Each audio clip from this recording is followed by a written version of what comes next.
36 जिल्हे, 36 बातम्या. News G9 Maharashtra. उत्तर तुमच्या प्रश्नांची.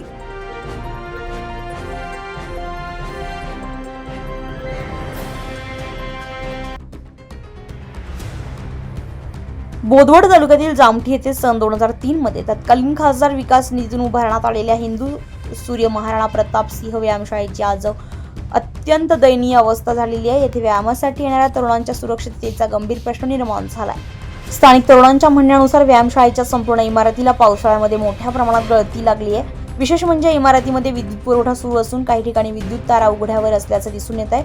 अशा परिस्थितीमध्ये पावसाळ्यात शॉर्ट सर्किट किंवा अपघात होण्याची शक्यता नाकारता येत नाही. त्यामुळे कोणतीही दुर्घटना घडल्यास त्याची जबाबदारी संबंधित प्रशासनावर राहील असा इशारा विद्यार्थ्यांनी दिलाय.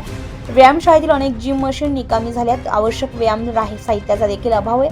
शासनाकडून उपलब्ध करून दिलेल्या साहित्याची नियमित देखभाल आणि दुरुस्ती करणं ही स्थानिक प्रशासनाची जबाबदारी असताना त्याकडे दुर्लक्ष होत असल्याची भावना युवकांनी व्यक्त केली आहे. याशिवाय व्यायामशाळेच्या परिसरात स्वच्छता, नियमित साफसफाई आणि जंतुनाशक फवारणी करण्याची मागणी करण्यात आली. आजची तरुण पिढी ही देशाचा आधारस्तंभ आहे. त्यांच्या आरोग्याची आणि सुरक्षिततेची जबाबदारी ग्रामपंचायतीनं गांभीर्याने घ्यावी अशी अपेक्षा स्थानिक युवकांनी व्यक्त केली आहे. व्यायामशाळेमध्ये नियमित व्यायाम करणाऱ्या 15 विद्यार्थ्यांनी ग्रामपंचायत प्रशासनाकडे निवेदनाद्वारे पुढील मागण्या केल्या. गळती लागलेल्या इमारतींची तातडीने दुरुस्ती करावी. उघड्या आणि धोकादायक विद्युत तारांची सुरक्षितता व्यवस्था करावी. निकामी जिम मशीनची दुरुस्ती करून नवीन साहित्य उपलब्ध करून द्यावे. व्यायामशाळा आणि परिसराची नियमित स्वच्छता आणि जंतुनाशक फवारणी करावी. व्यायामशाळेची नियमित देखभाल आणि देखरेख करण्यासाठी जबाबदार यंत्रणा कार्यान्वित करावी. स्थानिक नागरिकांचं म्हणणं आहे की शासन विकास कामांसाठी निधी उपलब्ध करून देते, मात्र त्या मालमत्तेची योग्य देखभाल आणि देखरेख करणं हे स्थानिक प्रशासनाचं कर्तव्य आहे.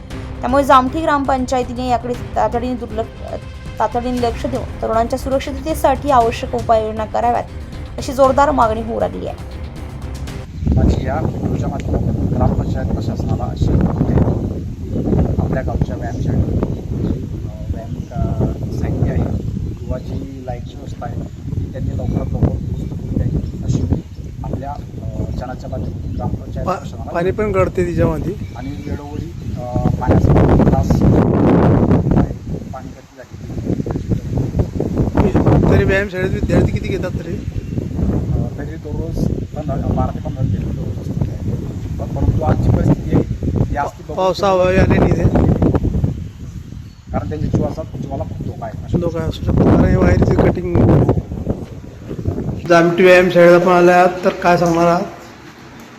सर्वप्रथम मी G9 महाराष्ट्र या चॅनलचे आभार व्यक्त करतो, कारण त्यांनी एवढ्या पावसामध्ये वेळात काढून आमच्यापर्यंत येण्याची आणि आम्हा सर्व जे तरुण आहे आमच्या गावचे त्या तरुणांची समस्या मांडण्याची त्यांच्या चॅनलच्या माध्यमातून चांगला प्रयत्न केलेला आहे.